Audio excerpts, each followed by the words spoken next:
Merci, merci. That's actually me in the canoe. There was a bridge that was not accessible to foot traffic, so we improvised and did some canoeing. So it's not just marching, it's also paddling.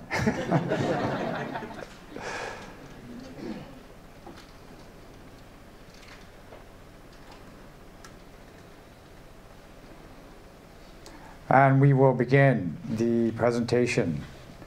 Once again, in case you are new to all of this and you don't know who I'm James Topp, and I have been marching across the country for the last 7.5 months, more or less. And the reason why is because of mandates that were implemented back in November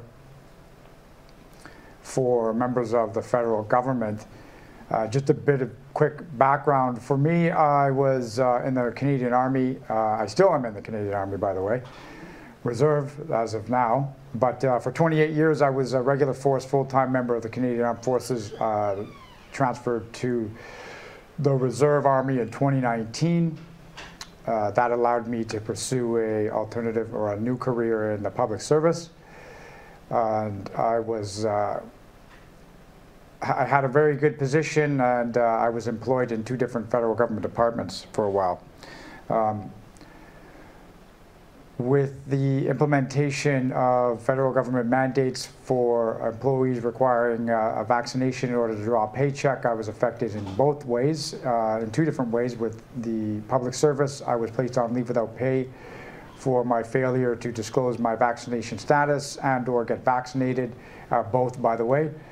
So, and I will talk quickly about that in a minute, but within the armed forces, I had chosen not to participate in the Chief Defense Staff Directive on COVID-19 vaccination, and I was told that I would be released from the armed forces. So I will get to the details of all of that, but first I would just like to make it clear that my issue with the vaccine is that I believe that is something that should be a personal choice.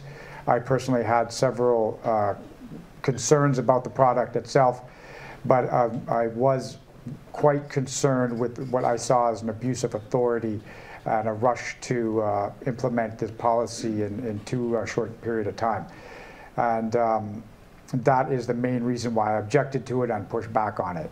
After in the time between November and January, I was not in a very good place.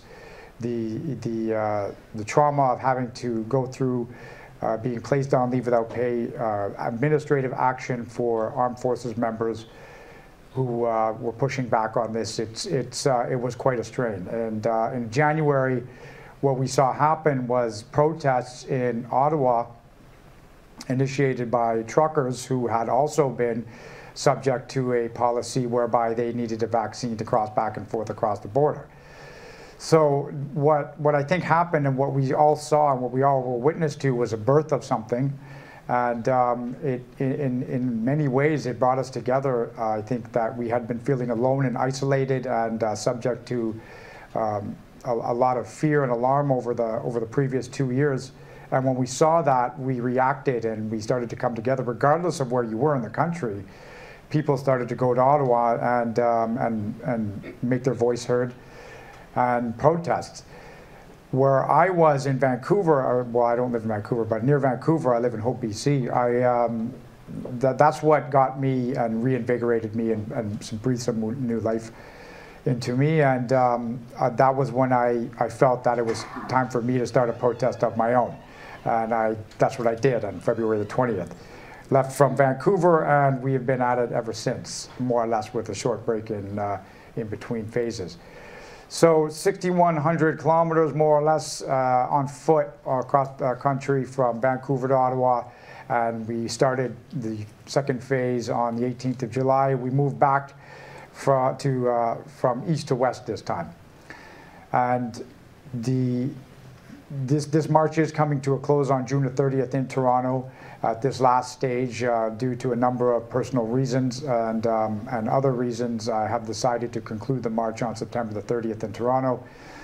And it has been, I think, a remarkable achievement. And again, I will speak to the team that was able to make that possible, because it was more than just one person putting a set of shoes on and marching.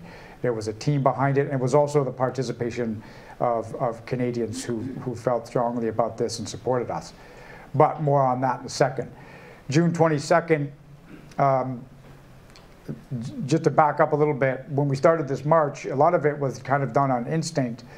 I had a vague idea of what I meant to accomplish, but then during the march, I was often asked, okay, so what are you going to do when you get to Ottawa? You say you're going to march to Ottawa, and then what? And I really had to make an assessment of what I was going to do. And I realized that it was the federal government that was implementing these mandates, and so I felt that I would have to reach out to our representatives and officials in the House of Commons and get their attention and bring to light the fact of the damage that has been done to the federal government workforce, morale-wise, people who had lost their jobs, like myself. I wanted to bring the attention to that. I wanted to speak on behalf of those people who had lost their jobs or their businesses, or had suffered from a damaged relationship through the implementation of these policies. I wanted to speak directly to our members of parliament, to our representatives, and make it known what damage has been done.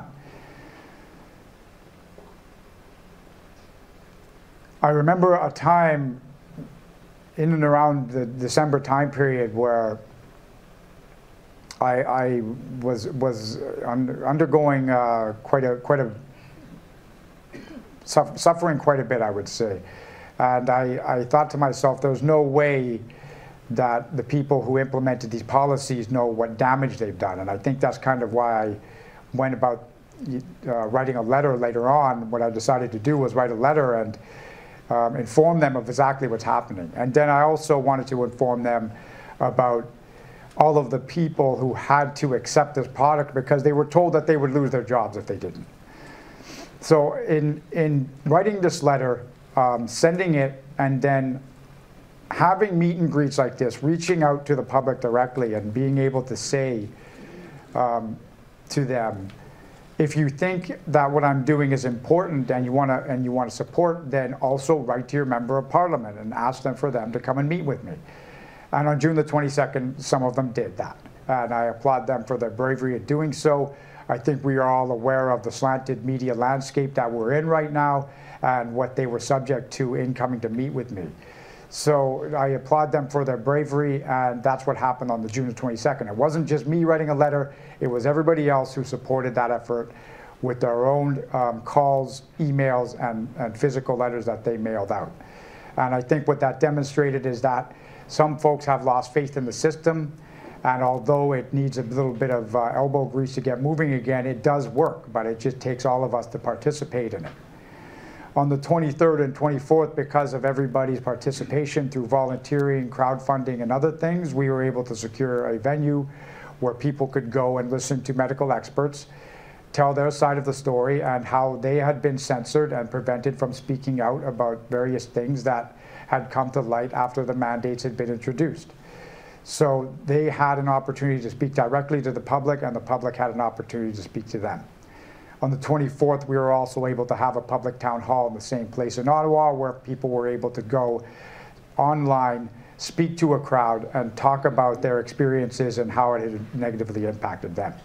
And again, that was all because of the participation of Canadians from across the country who supported what the Canada March team was doing. On June the 30th, we arrived in Ottawa to, it was an amazing experience, and some folks I have met on the second phase of this have popped up again and told me what an amazing experience and what they thought about it. To be at the center of it it's something I can't even describe. But I think what it demonstrated too was, you know, the way that we can come together, work together, do something constructive, and it was an entirely peaceful affair. And again, it was a demonstration, I think, to folks who had implemented these policies. They saw thousands of people come together in support of the Canada Marches team, and I'm not going to say that that was what, you know, began the process of of lifting some of the restrictions, I think it was a number of things starting back in January. I was just, and the Canada Marches team, we were just a small part of that.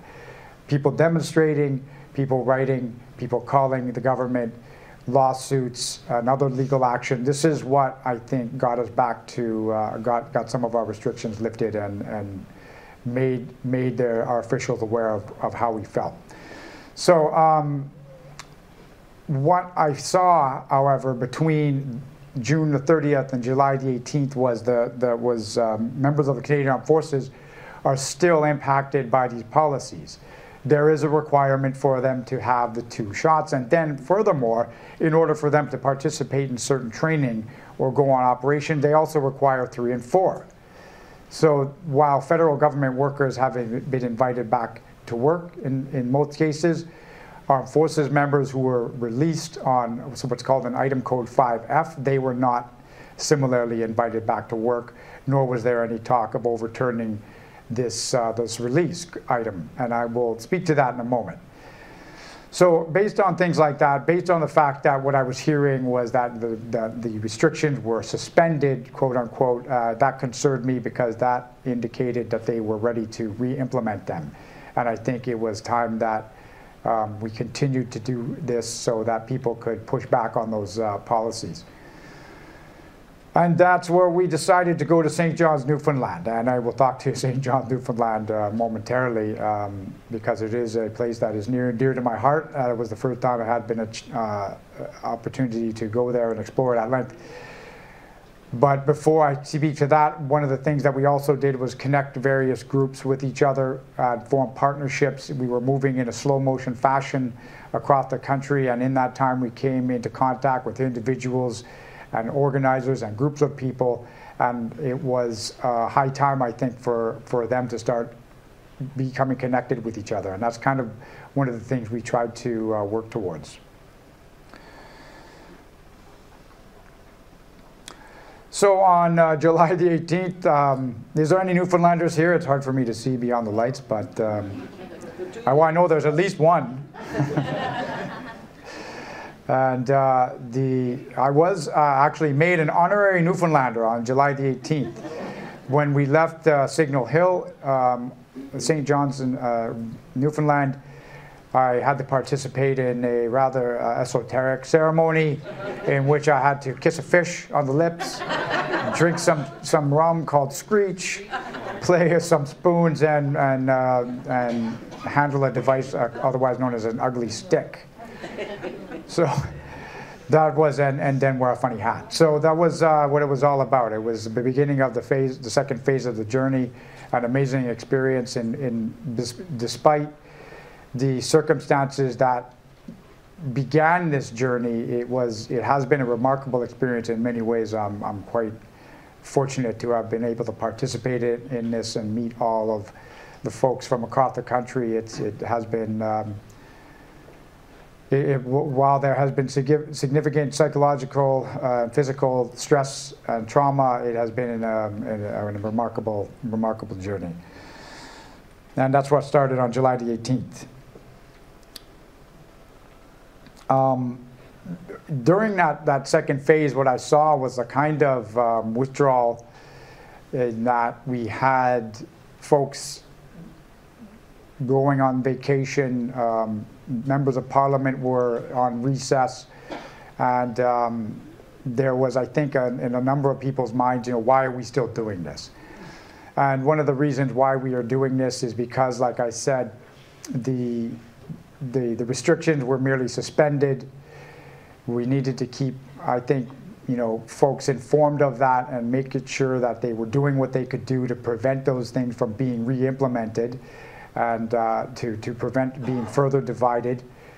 And that is one of the reasons. One of the other reasons is because when I went to Ottawa, I introduced a concept known as the 3 R's equals R: repeal, reinstate, restitution equals repair, and those were not fully acknowledged and addressed.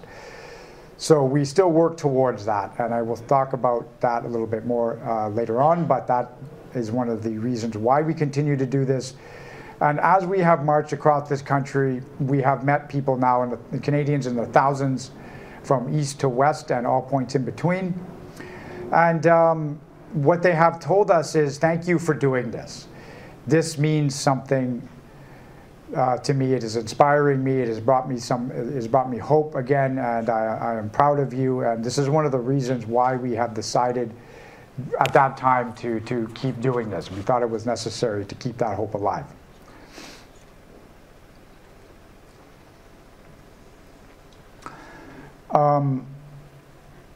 With respect to the armed forces and what is happening in that institution, this is another predominant reason why we are still doing this.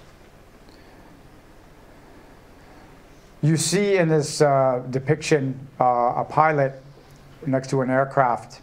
This person, his training to fly that aircraft, at a minimum, you're looking at 5 years, an investment in training, and approximately $5 to $10 million. Because he felt the same way I did, he was told that you will be released from service and you will be awarded with this item code. And this is administrative, bureaucratic label that goes on your personnel file, wherein you are released because of factors within the officer or non-commissioned member's control. He develops a personal weakness, or has domestic or other personal problems that seriously impair their usefulness to, or impose an excessive administrative burden on the Canadian Armed Forces. So because the fact that we felt that there was a problem with the implementation of this policy, it was an abuse of an authority, we had questions about the product, we were told that this is what's going to happen. After administrative review, you're going to be released under item code 5F. Now, what this means is that you now have to reinvest this time and effort and money into training a new pilot. It's not just like you go show up at a recruiting center and get a set of keys and start flying an aircraft around. There's a significant amount of training that goes into this. And this is what we saw happen, and this is why we continue to march. Because Canadians do not know that this is happening to our members of the Canadian Armed Forces. We have people in the armed forces who have had exemplary careers, have been overseas, saw action, put themselves in harm's way, and this is the thanks that they're getting.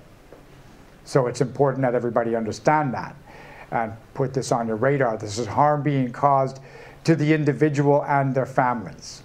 And if you, it is impossible for me to describe to you what going through this process is like.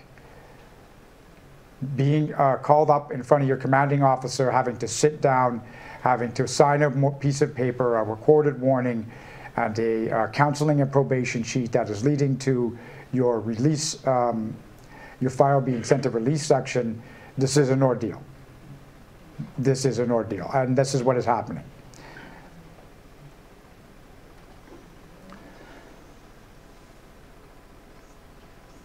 So on the institutional scale, 100,000 is a round number. We're actually talking approximately 91,000 members with the combination of regular force and reserve members. Now, out of that, because of this policy, you're looking at an increase in the rate of release from this armed forces in the last 365 days in approximately 10,000. So 91,000 members of the armed forces, 10,000 in the last 365 days have chosen to release from the armed forces. I can tell you that there are members who have released in objection because they have objected to the policy, even though they accepted the vaccine, they thought that's what they needed to do. They released because they saw what was happening, the institutional segregation and discrimination happening within our armed forces. And they released because of these policies. They couldn't in good conscience stay in the institution any longer. And this continues to accelerate, by the way. This is important to you because I'm now speaking to the damage to the institution. This armed forces is your armed forces. It's a reflection of you, and you're paying for it. And so you should be concerned about this. And this is why I continue to march. This is why I continue to reach out to people. 3,000 of these people have now been negatively impacted, have suffered this psychological trauma, have been 5F released, or they saw what was coming and they decided to put in for a voluntary release so that they could avoid a 5F. The people that I have spoken to have told me, and I will relate the following to you. I know of a release clerk who had 20 years of service, took an early, well, it's not really an early retirement, but you're talking about somebody who joined the Army quite young, 17 or 18, still was willing to serve for a number of years, decided to take a 20-year pension and leave the armed forces because they saw the lack of integrity being displayed by the leadership. So later in the summer, when restrictions were suspended, they were invited back to work at their old jobs to work as a civilian contractor. So this is the ineptitude on display here. You're talking about somebody who was released, is drawing a pension, and then being brought back to work as a contractor. Now, this policy makes no sense at this point. So this is just an example of the harm done to the institution.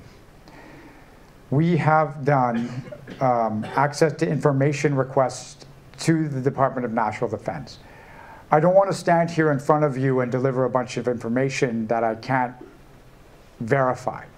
I can speak to these numbers because I have access to a number of reliable sources. But I want to give you exact numbers. And in doing so, I have, through the Privacy Act, applied for access to information through to the Department of National Defense, and they are not necessarily denied, but they are delayed unnecessarily, and we are still waiting for this information to come out. The loss of faith that this has put in the line soldier, in the sailor, in the airman, or air crew, I should say. This is a corrosive and toxic policy that is leading to a loss of faith in our chain of command at the highest levels. And in between, I might add. This is why we're doing this. This is so you understand it. This is so later on when I tell you, or I'm not going to say that, when I ask you that if you think this is an important issue to you, I'm going to show you exactly how and who you can contact and raise your concern about all of this stuff.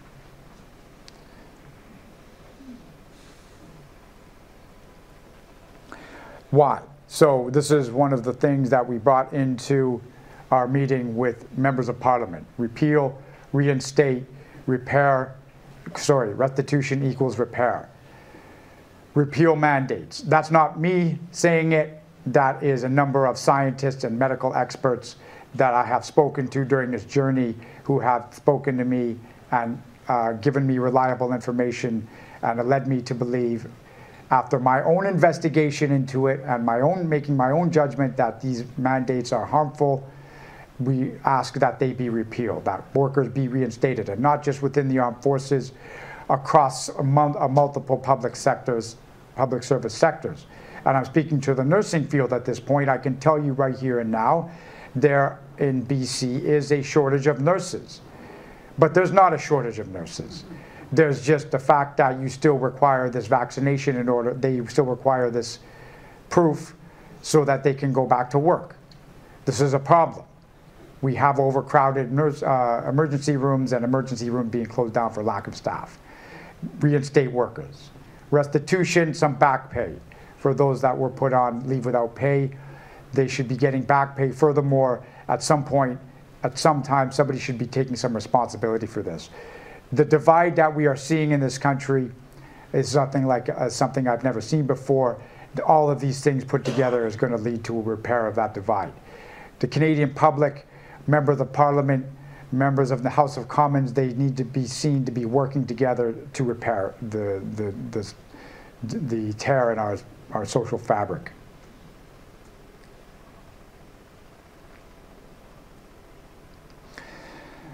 One of the things I think that the reason why we got here, and again, when we're doing the marching business, there was a point in time when we were doing it 10 and 11 hours a day.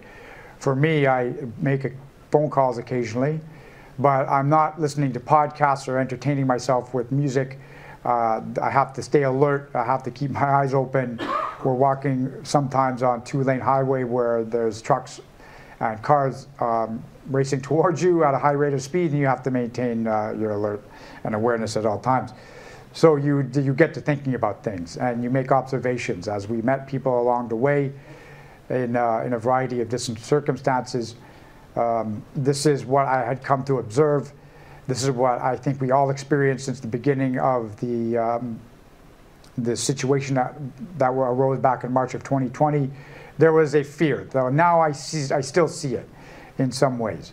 Fear of people, on one hand, they're afraid of becoming ill, and then on the other hand, we have a predominant of fear in people against their own government. They're afraid of having their bank accounts frozen and a number of other things.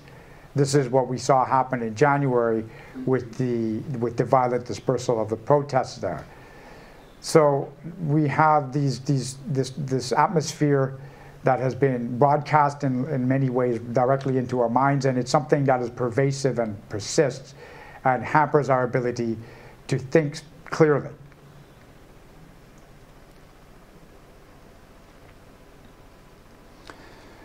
Once the fear subsides a little bit, and we have what is a state of confusion, like what is going on, what is to be done. Everybody's looking around at each other, and they're waiting for somebody to come and tell them what to do. And again, it's not necessarily the right thing to do. Fear leads to confusion, and then confusion, what I saw, is leading to apathy and indifference. Three things, three characteristics I kind of observed over the last 2.5, 3 years, and this is a natural byproduct of fear and confusion. And I am not criticizing anybody. I am not making judgments. This is something we are all susceptible to, and we are human beings, and we experience these things. It's difficult for us to process, especially what we saw happen. It was so unfamiliar, and I myself was subject to all of these things. So what's the antidote? What do you do to get over all of this stuff? Courage. For me personally, I had the good fortune to have spent my adult life in the armed forces, and I had been able to speak to, look to the example of those that trained me and those that worked and fought alongside me as during the course of my career. And that is how, for me personally, I wasn't born with any special qualities necessarily. I just learned it from other people, and then it's something that you learn, and then it's something that you practice. And I'm going to show you an example that is relevant right here to somebody right here in Montreal a little bit later. Courage. Learn it, and then you practice it, and you don't have to go faster than the speed of sound or jump over tall buildings. Okay, you start small and you build.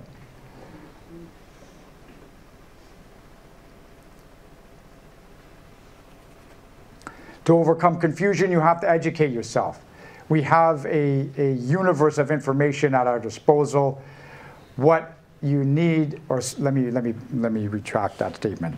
What I would ask that you do, however, is that you use some discretion. The information that you look at needs to be verifiably true, and you should be asking yourselves questions and asking yourself others questions. To embrace certainty is you have the potential to embrace the wrong information and hold it aloft as true, and it may not necessarily be true. So there should always be room to ask questions without fear of reprisals. There should also be true scientific exploration of what we were told about the information we're being presented. And we can do that ourselves.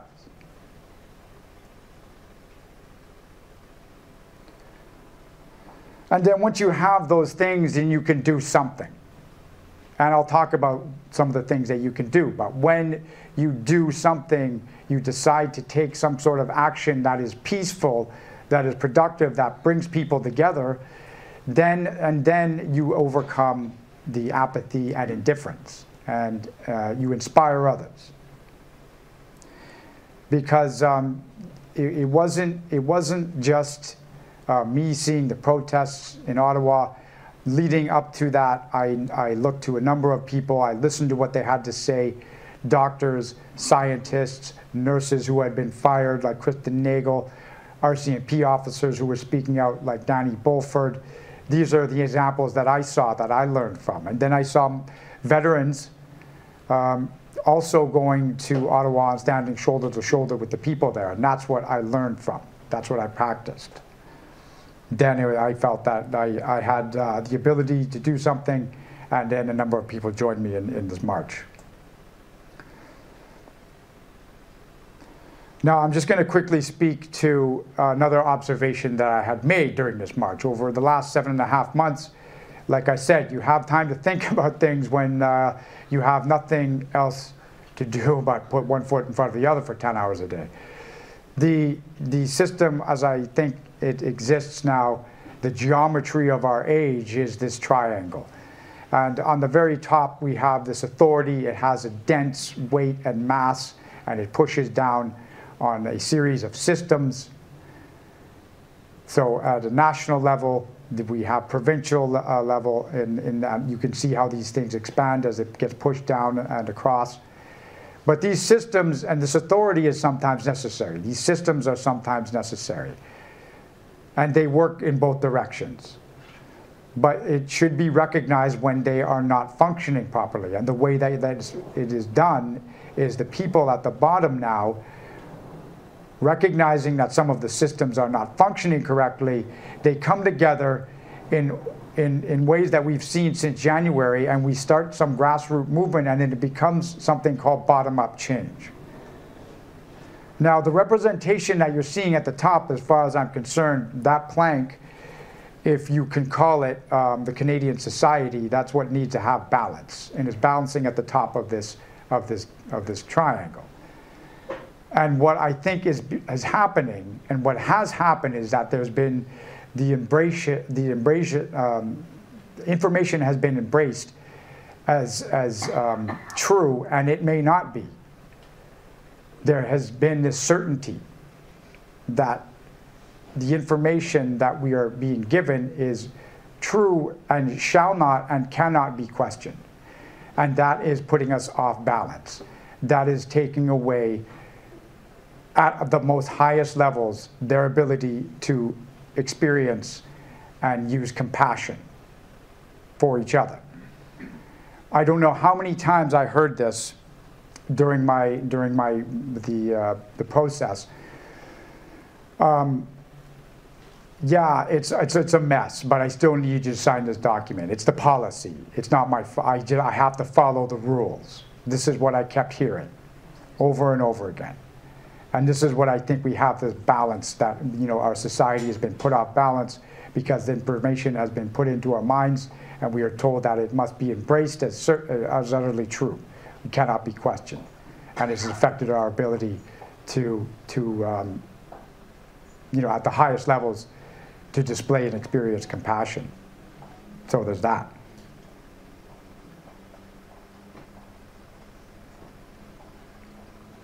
So what do we do? There is this country that we call Canada. We live in these borders. To celebrate the country is not anything wrong, I do not think.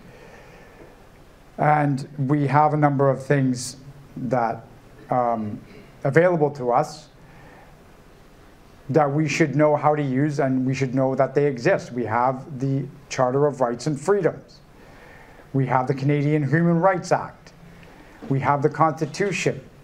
We have a number of things available to us that we should know what they are and how they work, and what to do with them. So I'm addressing, again, the systems and what people can do once they've educated themselves on how these things work. These things are out there. You should know what they are and how they work. Your voters, what does that mean to you? So I'm going to tell you a story now about something that happened to me on this march. Does everybody know who Pierre Poilievre is? Okay. Does anybody not know? Okay. Early on, especially out west, many people came to me and they said, in your efforts to reach to government representatives, officials, have you heard from Mr. Poilievre? And I would often say, no, I have not. And I did not actually hear from Mr. Poilievre up until June 22nd, or sorry, the night of the 21st actually, in which his assistant expressed the desire that Mr. Poilievre would potentially like to have a coffee with us. And we said, well, it's not really fair to the other 24 members of parliament who are going to attend the meeting tomorrow. So he did not attend the meeting.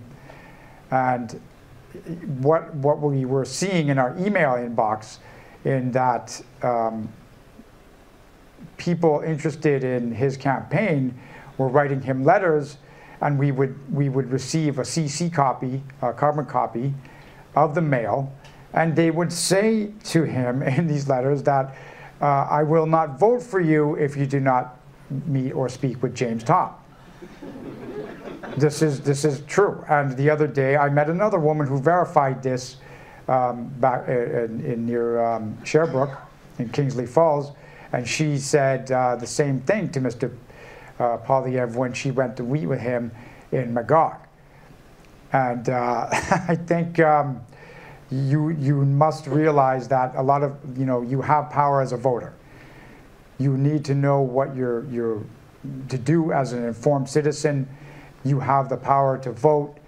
Use your vote wisely, but vote with, vote for who you think is the important person to do it. I'm not telling you who to vote for. You do that. I'm not advocating for a person or a political party. That's your job. But you have that power. And I often heard throughout this journey that people were telling me they had lost faith in the system. But I think what was happening is that there was a disenfranchisement over 2 years, and people were not going out and voting. So understand this. This is a power that you have. You're a taxpayer. Who showed up on the 30th. Oh, right. And Mr. Poilievre also marched with us on the 30th of June, in case you weren't aware. So did Mr. Maxime Bernier, by the way, sitting in the audience with us. So, thank you, sir.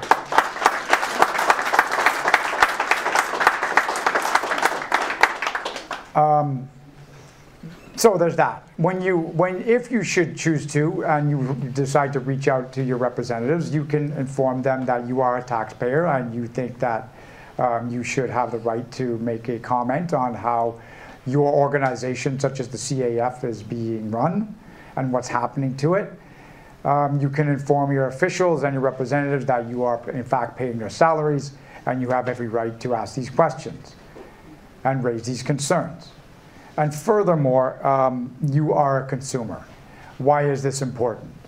I have to be careful how I say this so I don't get sued, but we know that we live in a society now where there is a stranglehold on the information space, especially when it comes to news, by corporate media, and it is often incorrectly reported.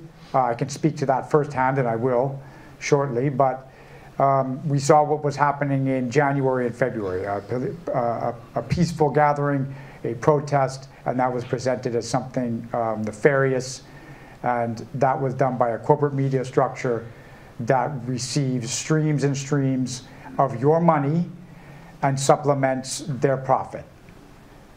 So understand your power as a consumer. So there's that. And again, it takes you working as a group. It takes grassroots development, pushing back, in making bottom-up change.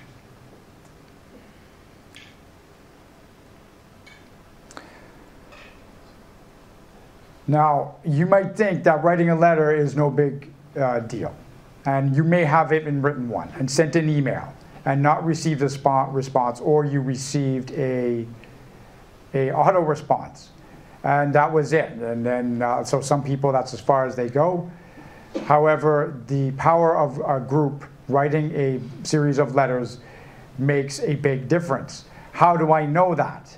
If you think it was my letter and my penmanship and creative writing that got a meeting with 24 members of Parliament on the 22nd of June, if you think that, then you're incorrect. It was everybody who I met from Vancouver to Ottawa and also on the East Coast and Quebec who contributed to that effort by writing their own letters, calling, emailing their members of Parliament and asking them to come and meet me. It makes a difference. And it doesn't just have to be to your member of Parliament.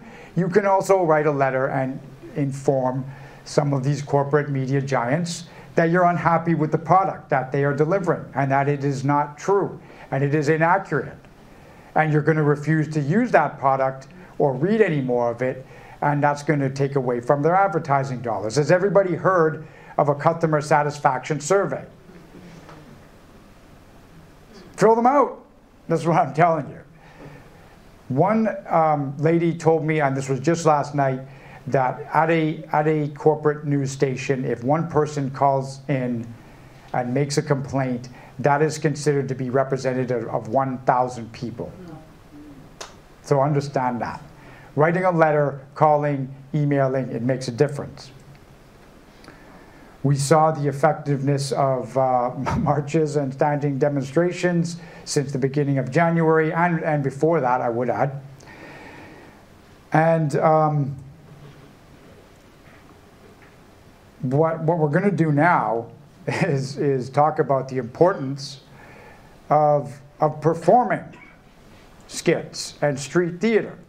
A bunch of folks getting together, singing a song or doing something else where you have people peacefully assembling and helping others overcome their fear of the situation that they're in through the use of humor or some other device.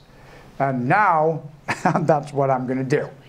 I'm going to show you a combination of all of these things. These are just 3 things that you can do if you decide that you have you are ready to overcome your fear, confusion, and apathy with courage, education, and action. So where is my lovely assistant? So Catherine is a member of the team, and she has been providing for us pretty much all of our meals. Thank you, Catherine. Step into the light, as they say. Okay, come here. I'm going to be right here. Very good. Okay. So this is improv. This is improv comedy. Roll with it.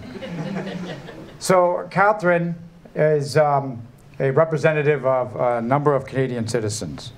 Starting in March of 2020, ready? Okay. She became afraid. I don't think that's afraid enough.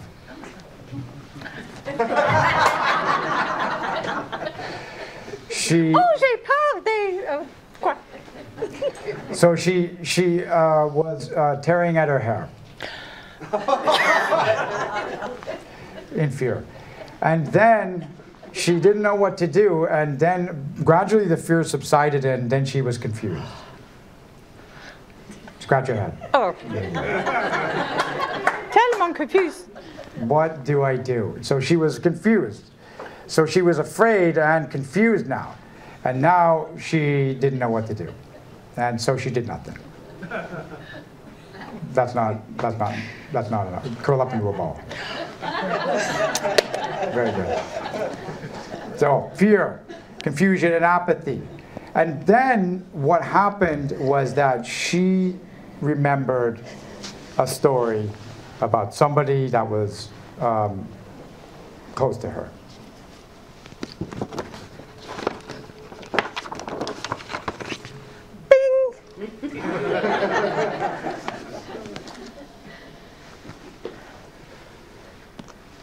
Ready? OK. Go. Go. What? Well, OK. 1, 2, 3, 4. OK. Bonsoir tout le monde. Si gentil. Je m'appelle Catherine, je suis vétéran et aussi je suis la chef de groupe Canada Marches. J'aimerais raconter une petite histoire d'un homme québécois qui, selon moi, est un homme tellement courageux. Il s'appelle Jean-François. No. Do you have the picture? No. Non. OK. En 1666, la belle province de Québec a été la région qui s'appelle la Nouvelle-France. Et dans le 17e siècle, la vie ici était extrêmement difficile, n'est-ce pas? Jean-François est né le 13 janvier 1646, le fils de Jean-Nou, un vigneron à Toucan, Angers, dans la province ancienne d'Anjou, France. Ses deux parents sont morts quand il avait 11 ans et sa seule sœur Madeleine avait 10 ans. Il a décidé de border le navire le Saint-Jean-Baptiste pour la Nouvelle-France quand il avait 20 ans et il est devenu un serviteur avec 8 autres hommes pour le seigneur de l'Autanville et puis pour 2 autres seigneurs aussi. Jean-François a travaillé fort pour en faire l'un des plus beaux endroits de la région de Beaupré. Et pour ces efforts, les seigneurs Louis ont donné 3 terres agricoles le long du Saint-Laurent. La première est aux Écureuils et aujourd'hui s'appelle la Donnacona. Oui. La deuxième est à Deschambault et le troisième est à Neuville et James a marché traverse la Neuville. Il est devenu aussi célèbre pour être un guide des navires sur le fleuve Saint-Laurent entre Deschambault et la ville de Québec. Jean-François est mort de la vieillesse le 20 mars 1709 à Deschambault à l'âge de 63 ans, très vieux pour un homme dans le 17e siècle. Il y a 2 monuments dédiés à lui, un à Toucan, France, et l'autre monument existe maintenant à côté de l'église à Deschambault. Et les 2 monuments sont pour ses nombreuses contributions historiques au Québec. Alors, qui est Jean-François No et pourquoi suis-je si fière de lui? C'est simple, Jean-François No est mon grand-père.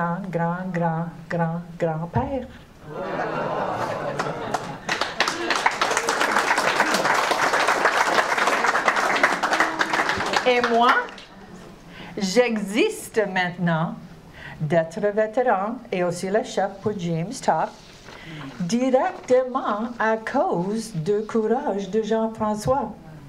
Le même courage qui a vécu dans son cœur vit dans le mien maintenant. Et je crois que c'est aussi dans les cœurs de tout le monde ici ce soir. Parce que la liberté, elle n'existe pas sans courage. Alors, ma dernière question est si simple. Que faites-vous avec votre courage? Merci.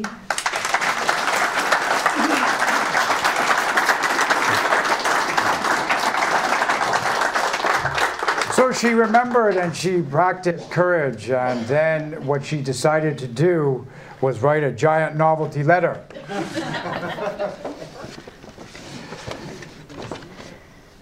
Hey, mon marqueur.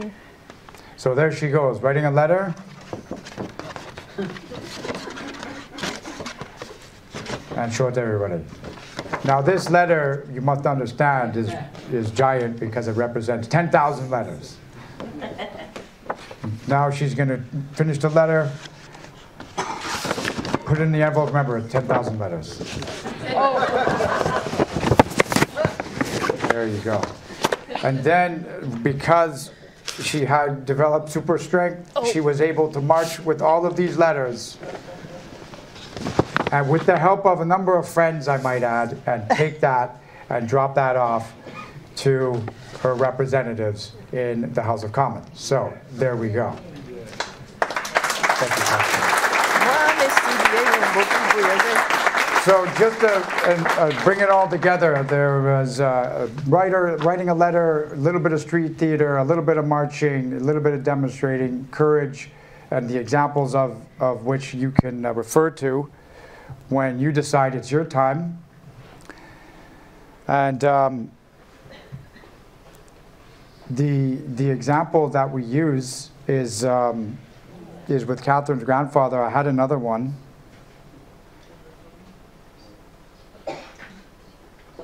That I'm going to speak to. And this is Leo Major. If you've never heard of Leo Major, then I'm not really sure. Yeah, Leo Major, wait. A hero. Yes, he is a hero from Montreal.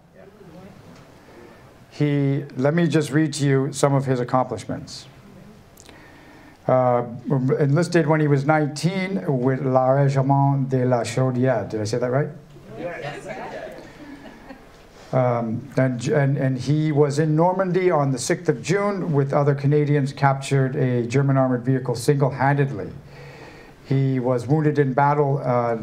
Some phosphorus caused him the loss of his eye, and he chose to stay in theater despite the loss of his eye. He refused to leave. He fought in the Battle of the Scheldt in the fall of 1944, captured numerous enemies on his own. He was the only service member to have been nominated for the Distinguished Conduct Medal in 2 different wars, in World War II and the Korean War. In World War II, at a place called Zwolle in Germany, Leo volunteered with a friend, Corporal Willie Arsenault, to conduct a reconnaissance mission. Arsenault was killed by German fire.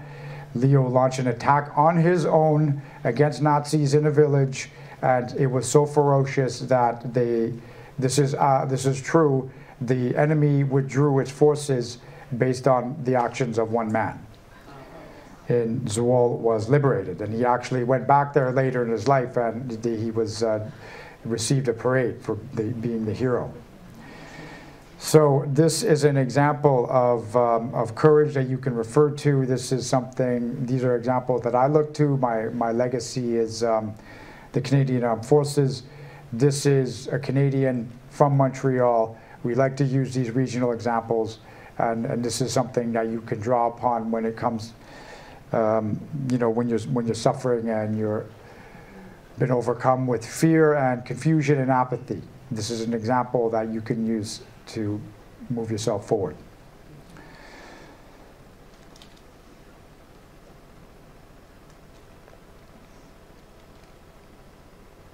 Now, what we are doing currently within the Canadian Marches team here is that we are reaching out to the Minister of National Defence in the same way that we did with other members of Parliament. We think the problem is severe enough for Mrs. Anand to potentially meet with me and or initiate a board of inquiry about the damage done to the members of the armed forces, their families, and the institution as a whole. Now, there is a QR code. That QR code there is being used for the purposes of good, not evil. It's technology. We control the technology. It doesn't control us. You simply take a picture of it, and it brings you to the CanadaMarches.ca website, where, or you can go to CanadaMarches.ca/support, and there is a series of step-by-step instructions where you can find out the email address and do what you need to do to either use the letter that we have, and we have in a letter here available in both languages. You can sign it and send it as it is. You can use it to write your own letter, but this is one of the things that we are doing as a current initiative. Furthermore, if you think that it might be helpful for this, for the nation, to for the CBC to potentially have an interview with me, then by all means reach out to them. Remember, you're a taxpayer and you're a consumer, and you have the ability to tell them exactly what you think and what programming should be on it, because you are or not going to watch it. So there's that. So we are offering these things to you as an example of what you can do in the 3 ways. And that's going to help what we're doing at Canada Marches here as well. Become informed, become engaged, educate yourself. This is what's needed during these times.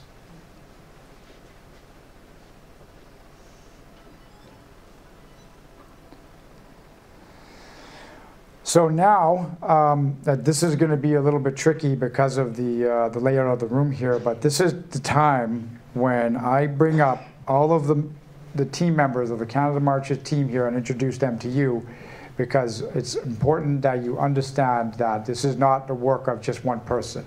So they know where they are, and they better start making their way up here, please.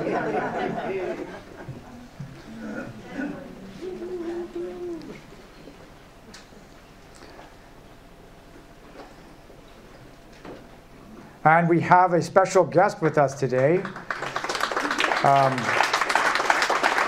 Mr. Dallas Vigneault has rejoined us,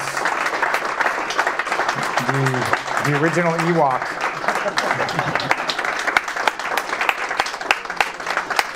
So, would that be this one?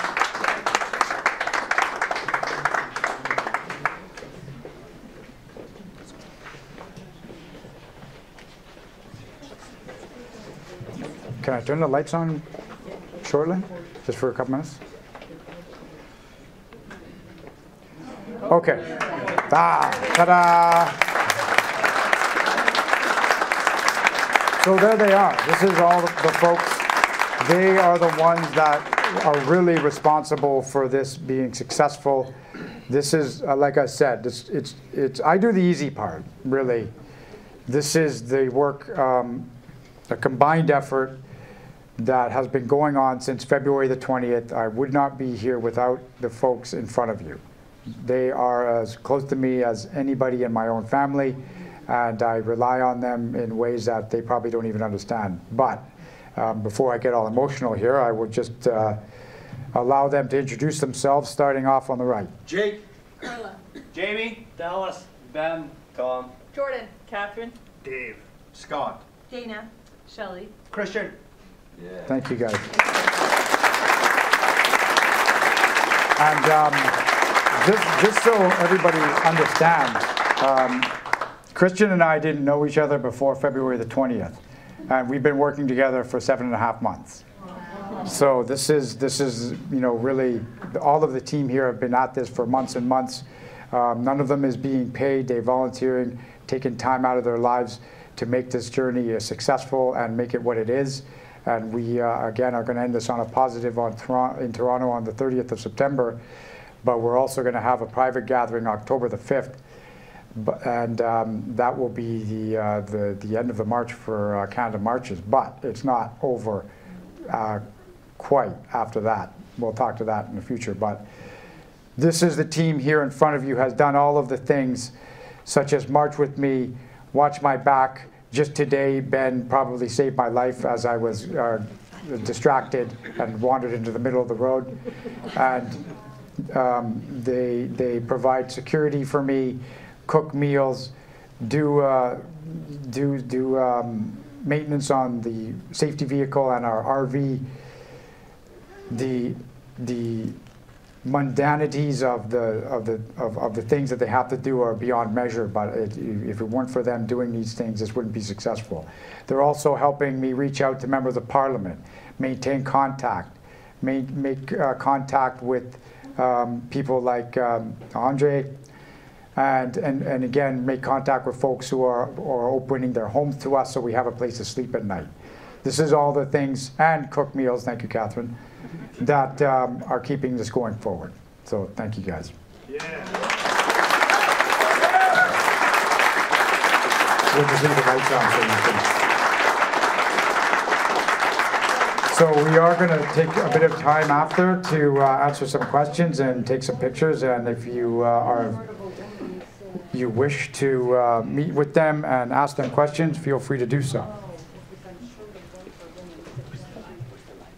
Oh, sorry. Sorry, I forgot. We'll have to do that after. Okay.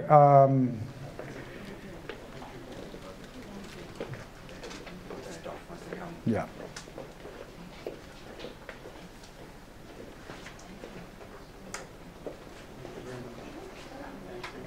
So there's that.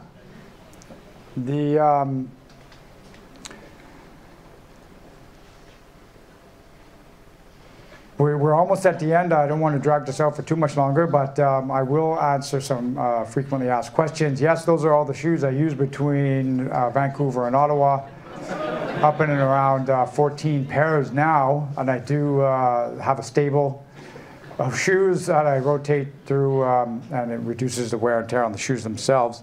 But I will more than likely have enough shoes to open up a small used shoe store that only sells one size. So that happened. You may have heard reports of my court-martial, and I would like to clarify that issue. The court-martial has not happened, and in the Canadian military, when you are charged, and yes, I did get charged with something called Article 129 because I went out in public and I made a statement critical of the government's vaccine policies, and I did it in uniform because I thought it was something that needed to happen. I think that it needs to be criticized, and that's why I did it. So there is a charge being laid, well, two of them actually, and I elected court-martials. So it wasn't something that was pronounced from on high like some people are led to believe. It's my option to select that court-martial as opposed to what is a summary trial, which is something that is concluded at a lower level and more often faster. But I wanted to drag it out and make a big ruckus out of it, so I elected court-martial. So that is something that is going to happen eventually. Not if you see it reported as court-martialed, then that is the wrong tense. This is something that is ongoing. I have a lawyer. He is quite confident that we will have some success, but at the end of the day, that is what's going on legally within the Canadian military legal system. Within another legal action that has come up is with Global News. So Global News, as you may or may not know, we have an antagonistic relationship in that they continually report inaccurate and misleading information about me and what I'm doing, and label me as some sort of nefarious character associated with other nefarious characters. So I think there's something that is called patience, but there's also something hand in hand with that is tolerance. And my tolerance for the antics of Global News is at an end, and we decided to contact a lawyer and initiate a legal action against Global News. And because of your participation and your help in this, the lawyer has sent, we have retained a good lawyer at ReLaw out of Vaughan, Ontario, and they have sent a notice of libel to Global News because of an article published on the August the 18th in which I'm labeled, and it is too egregious for me to repeat here. You can go and look it up for yourself on GiveSendGo/Canada Marches if you choose to do so, but this is something we are going forward with. This legal action needs to happen. Those of us who are standing up and speaking out against these policies need to start pushing back in some way so that it, we are taking too much of this criticism from the corporate media, I think, lying down, and it's time for us to come together and push back on, call them out on their poor journalistic practices. As it stands right now, no, I do not get any offers of interviews from, there is one journalist from Canadian Press who sometimes reaches out to me for my comments, and he typically writes on articles that dance on the periphery of the issue, but at least there is one out there. None of the others from CBC, CTV, or Global News, their reporters don't ask me for interviews or ask for my comments. They simply write these articles, and we have had enough. So that is happening. What else? I forgot. Anyway, there'll be a time for you guys to ask questions. So that's that.